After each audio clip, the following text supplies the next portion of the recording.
Welcome back to the weekend wrap. No production, just my thoughts. As always, please like and subscribe, share with a friend, a colleague, a relative, associate, enemy, and any and all in between. It's appreciated. Yeah, there's a few things to definitely discuss on this wrap up. I should have got out a little bit earlier, to be totally honest, but those late nights and then other little bits and pieces. However, let's talk about the Queensberry card. Now, every single A-side won last night, which, you know, generally speaking, is the way a lot of promoters want things to go. I wasn't able to watch a lot of the fights purely because I was out the back, you know, deciding who to potentially try and do interviews with. There's quite a few of the fighters that didn't sort of come out to the to the media area, and there's obviously people around the ringside, but I left all of my stuff towards the back. So the fights that I saw all of that before the bell stuff. I think it just ended off by Ezra Taylor and Joe McIntyre. Now that was a 8-rounder. I quite enjoyed that, just from a sort of a technical standpoint. Like Ezra Taylor, very good movement, great footwork, great jab. Looked like he may need to set some of the punches up a little bit cleaner, because there was times whereby I feel like he was almost just trying to load up on a shot, maybe to get the highlight reel knockout, as opposed to sort of walking Joe McIntyre onto something. But it was a really, you know, sort of a good composed performance by my reckoning. And I mean, he told me during the week that, you know, that fight wasn't going to go the distance, and he kept his promise, I suppose, with 1 second to spare. He ended up getting the stoppage in 2 minutes and 59 seconds of the 8th round, which was, it was an interesting one. After that, I didn't see anything up until Pierce O'Leary versus Kane Gardner. Now, that fight, again, it was a good... I actually enjoyed that fight. I thought that fight was a very good sort of composed. That was one of the more 50-50 type fights on the card. What I will say is the scorecards for that fight were not 50-50. They were very, very poor. I think one of them had Pierce O'Leary winning 100-90, and then I think the other two were like 99-91.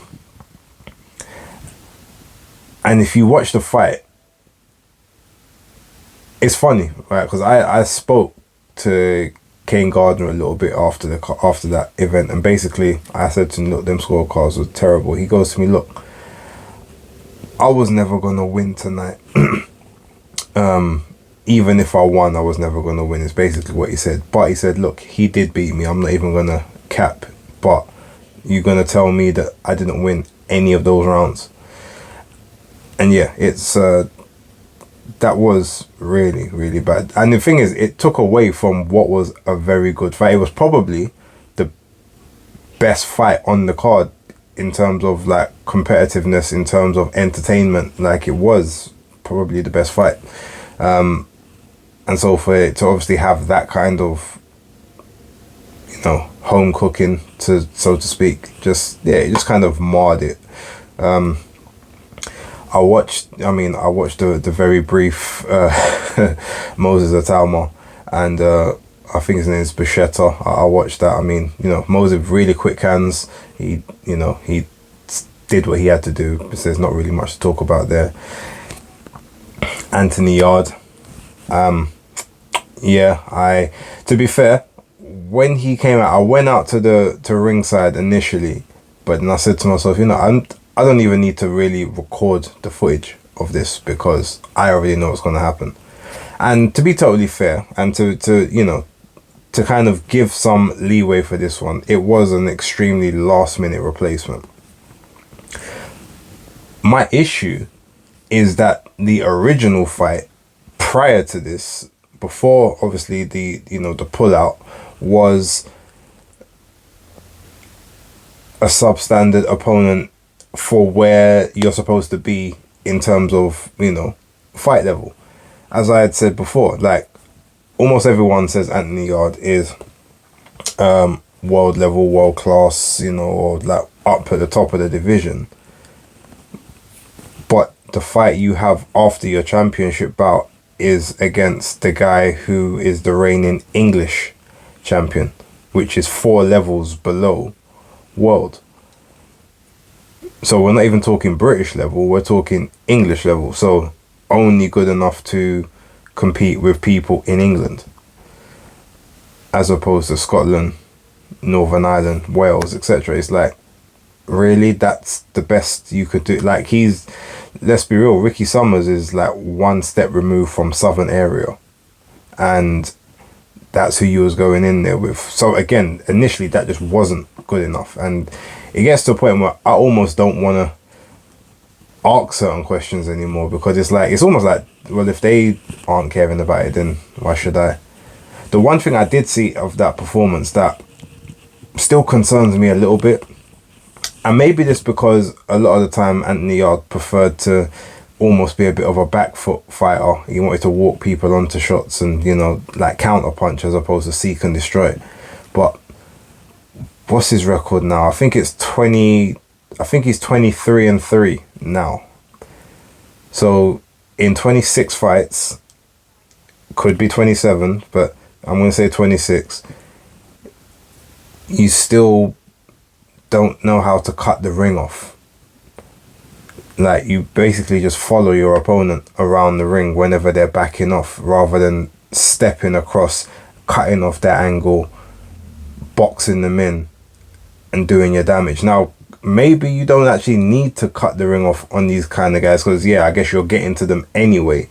But it's just weird to me how after that length of time he's still not able to cut the ring off, or he still doesn't cut the ring off. Maybe he is able to and he's just not showing it for these guys because maybe he doesn't have to. I don't know, but that's the only thing that I guess will concern me. And my biggest issue, and there was people in the backstage that I spoke to, they were saying the same type of thing. It's like,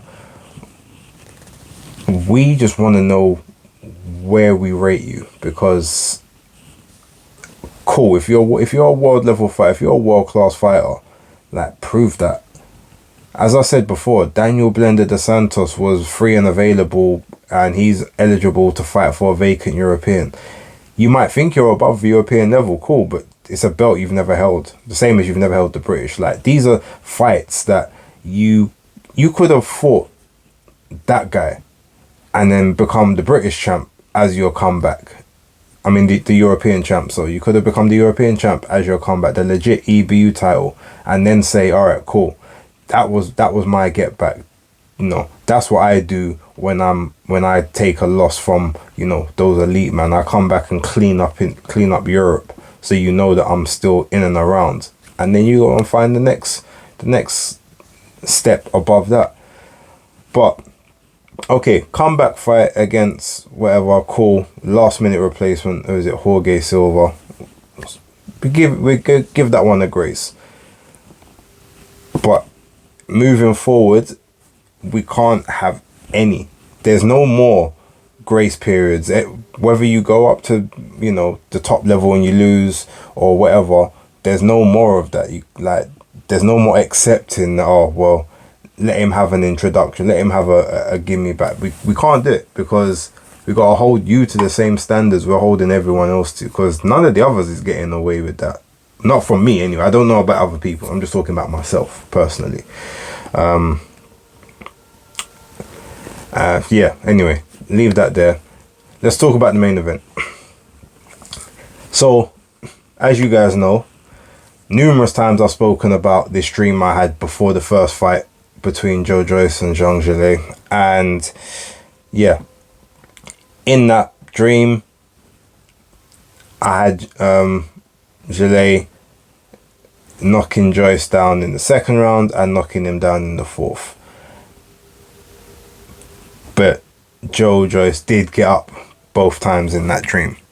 The dream never fully finished, but there was a little bit of a tide turning, but the scorecards were very much in the favor of Zhalet at the time when I remember waking up. Now,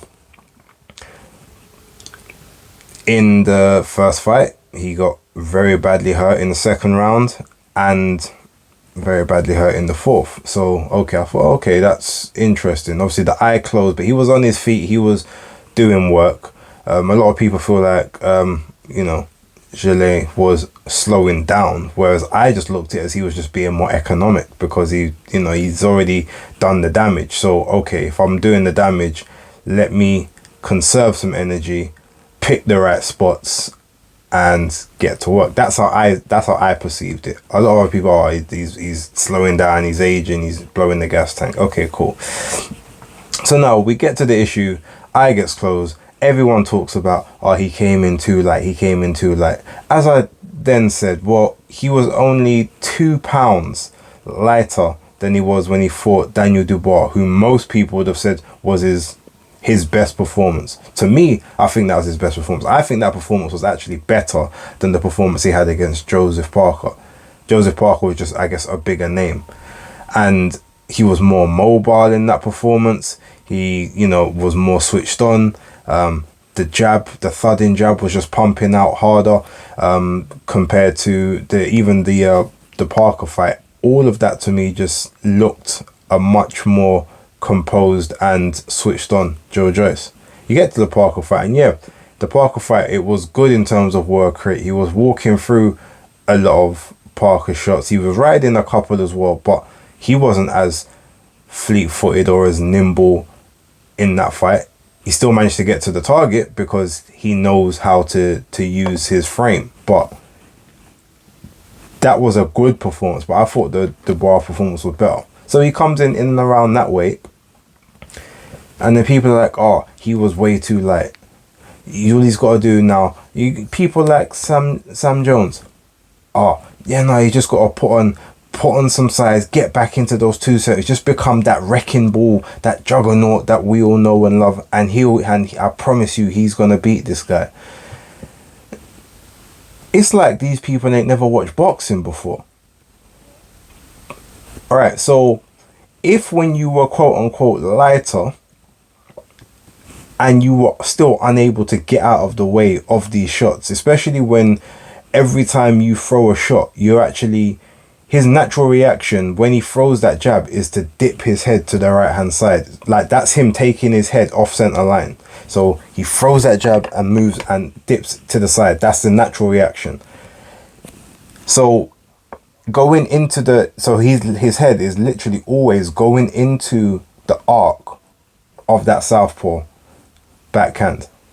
But rather than tell him keep it, maybe use your backhand and dip your head to the left to keep away from that, or turn clockwise in the ring, or even if you're throwing your jab, throw your jab and move your head to the left. Keep your head on the outside as opposed to on the inside. Get up close and not allow Zhang to throw short shots. You get in there, try to work on the inside and just keep him from being able to get extension from those levers. There was a lot of technical deficiencies that he never had in that first fight, that he never had sorted out. But everyone's telling you about weight. So now you come to this fight and you're at your career heaviest, 281.2 pounds, damn near 282 pounds, when in theory your quote unquote best performance was 12 pounds lighter than that. It almost screams of, all right, you're saying that you put on the weight, but that means it's almost like you didn't train. Because if you're in camp and then weight sort of comes off you during the camp, then what did you start the camp at if that's the case? What did you start at? 290, 295, 300? You know, we're talking Jerome Miller settings here. Like, how did that work? And how did any of that say to you, yeah, I'm just gonna now be bigger? Because the thing is, Zhang Zhilei is actually, he's just naturally a bigger guy than you. Like, he's slightly taller, he's got slightly wider frame. He's not as ripped and cut. Like, your body is a lot more athletically sort of built, but his body is like, he's built just to be those kind of weights. That's just where he kind of is. So if you're going to play that game, you also now have to remember, well, you've got extra weight on you that you've never fought with before. So was he, because he was also at his career heaviest, but he only put on about 6 or 7 pounds, or 8 pounds compared to where he'd used to, so half a stone. But he's used to performing in those high 270s. You're not. You know, your best weights when you've been fighting is in around the mid 260s. So adding an extra 15 pounds on that, what sense does that make? So now any foot speed that you had before, any swift movement you had is now all gone. And you think, oh, well, I can absorb a shot better if I've got more size on me. But guess what? You can be there to be hit a lot more as well. And as soon as I saw that, the first thing I said was, it's going to be repeat. You guys saw it, as I said, but I said the 5th round.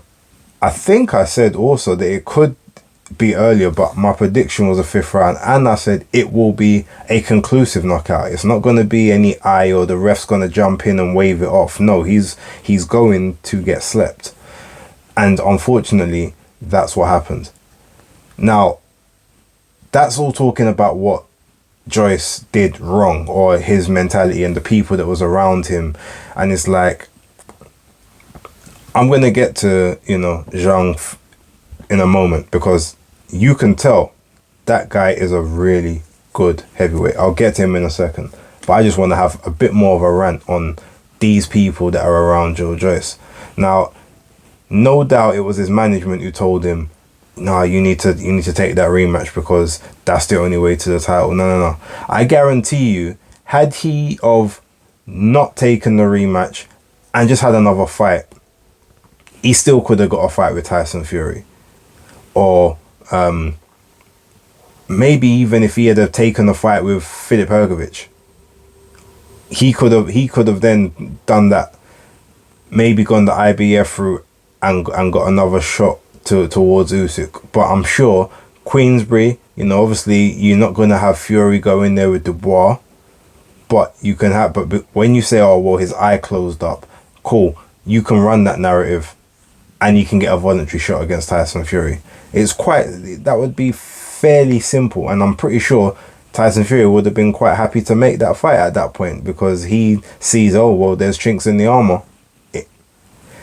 So yeah, the management, and then, yeah, like I said, you've got Sam Jones, you've got Spencer Oliver. Oh no, he was just too light. He came in too light. All he's got to do is put on that size and then just be that wrecking ball, and he can get there. Obviously, he's got to make sure he's just to stay a bit loose and lang on the outside, and then just if he can take Zhang into that sort of second half, he'll just tire him out, beat him, just rough him up.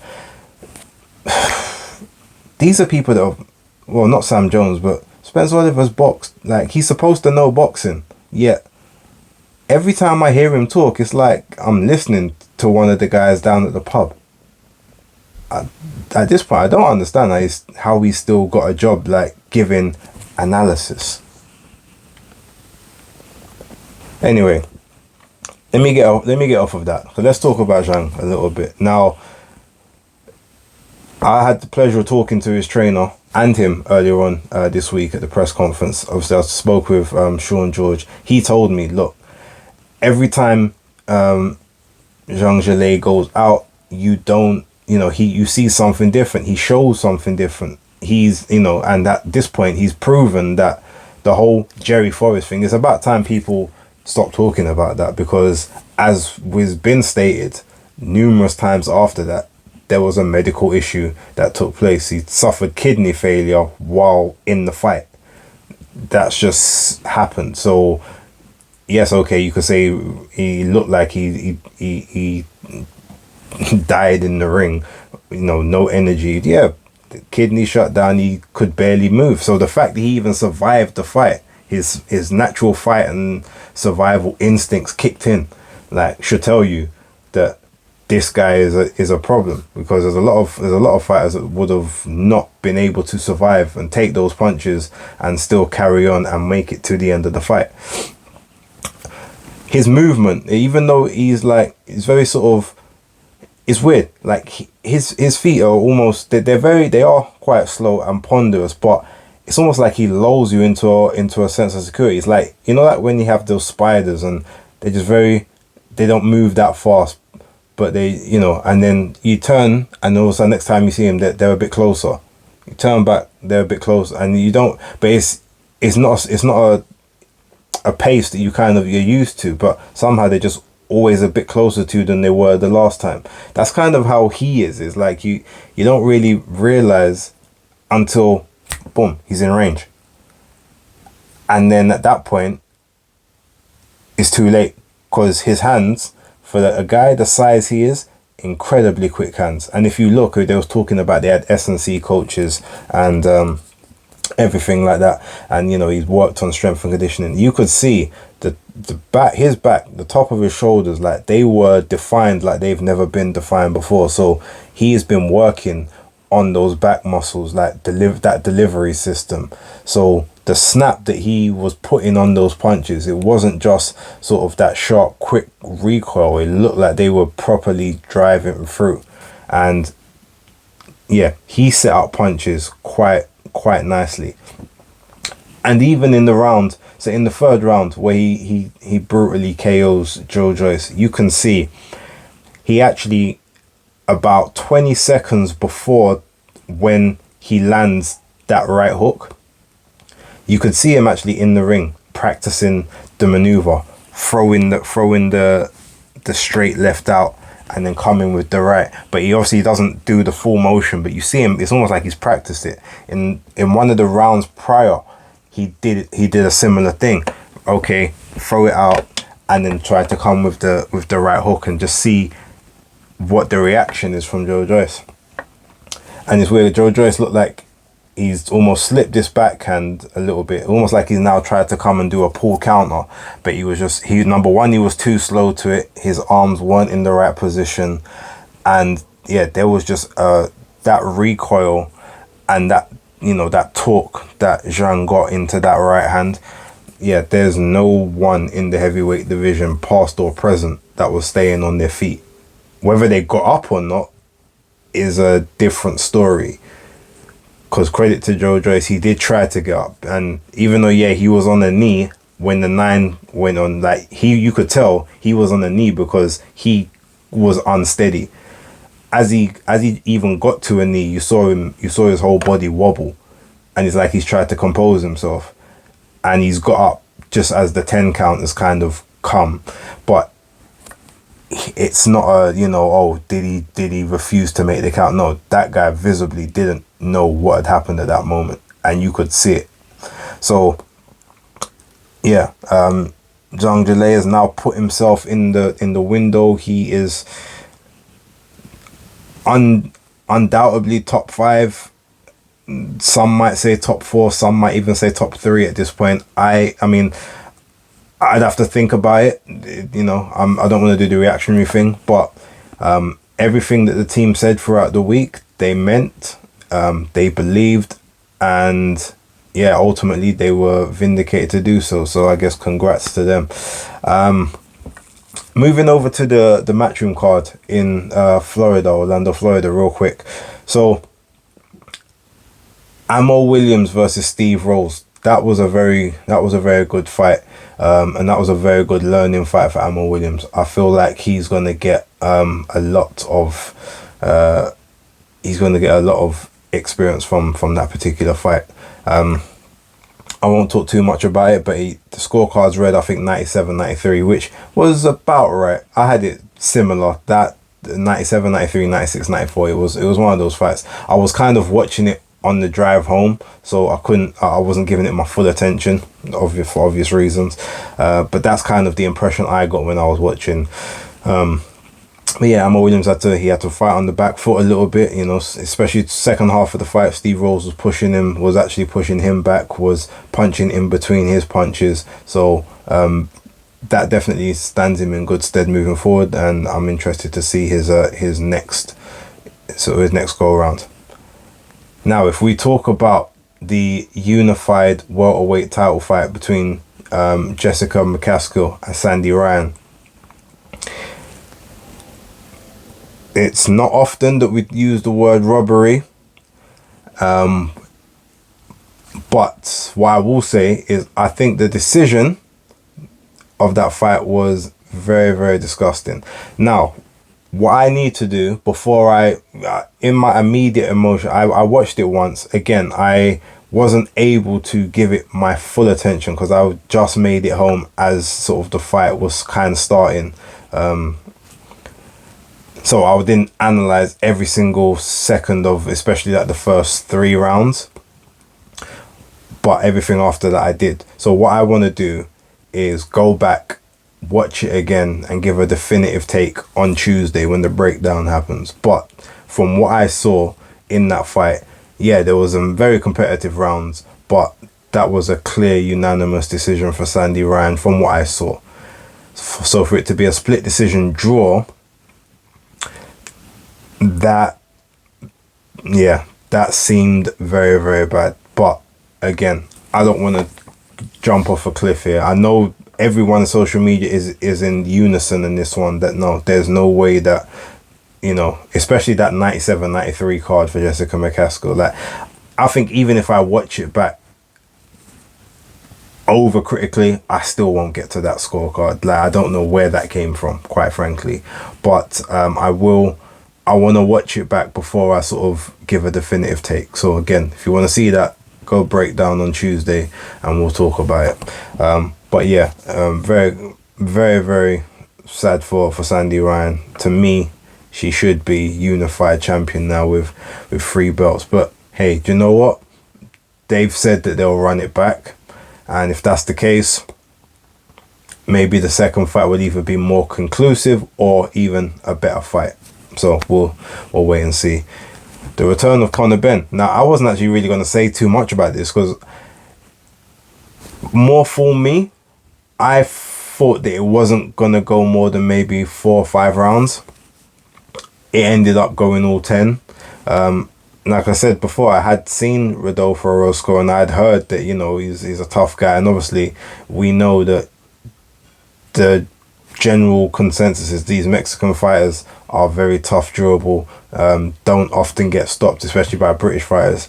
But yeah, it looked, the first half of the fight up until about round 6, like, Conor Benn looked really sharp. He looked really switched on. He looked spiteful, vicious. Like, movement was everything. But then I think the pace got to him a little bit, and obviously being out of the ring for as long as he's been out of the ring, so he doesn't necessarily have that ring conditioning, and obviously him working at a weight that he's never, I guess, operated at as a pro. These are all things he probably had to manage, the energy reserve, especially towards the end of the fight. But it was a really good performance from both him and Rodolfo. That Rodolfo took some hellacious shots in there. And I know people are going to say, oh, all of a sudden you're quote unquote off the juice and now you can't knock anyone out. Well, let's be real. Before that fight, Conor Benn was 21-0 with 14 KOs. It's not like he had 18 or 19 KOs. So it's not like he was just, you know, this stone cold knockout artist. Like, he had respectable power. And yeah, ultimately, that narrative might hold weight. So now what we'd need to see, unless it's a Chris Eubank fight next, you say, okay, well, can you do that to another? Like, let's see you knock out your next opponent. And if you then have a pattern of not being able to knock people out, oh, okay, cool. But what I will say is there was a moment in, I think it was the 6th round, where he threw something and Rodolfo wobbled quite badly for like the rest of the round. So there was still some power there, but Rodolfo just managed to recover. He just had good powers of recovery. But yeah, Conor Benn, he's got a little nick over his eye, but they said that won't be too much of a problem. But he had a hard 10 rounds, and I guess maybe he needed those rounds after 18 months. So he knows he's still got that in the tank. He's got stuff to work on, but the movement was sharp. The fight was engaging. The fight was an entertaining fight. It was a good chief support, and ultimately, look, happy to see him back, bringing entertainment. What else can I really say? Richardson Hitchens against Jose Cepeda.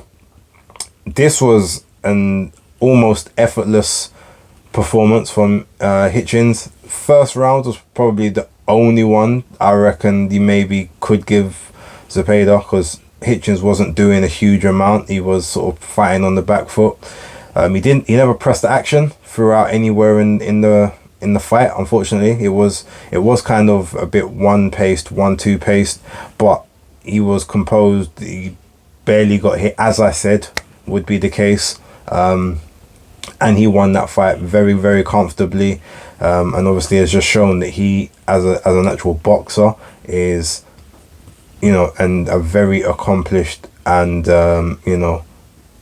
level-headed. Just he's at that. He's near that world level. I'm not sure if he's at it yet. I need to see him maybe in one more, but he's got the skills. The only thing he needs to obviously try and work on is that entertainment value. But that is what it is. It's some people just don't have it. He's not like the biggest puncher.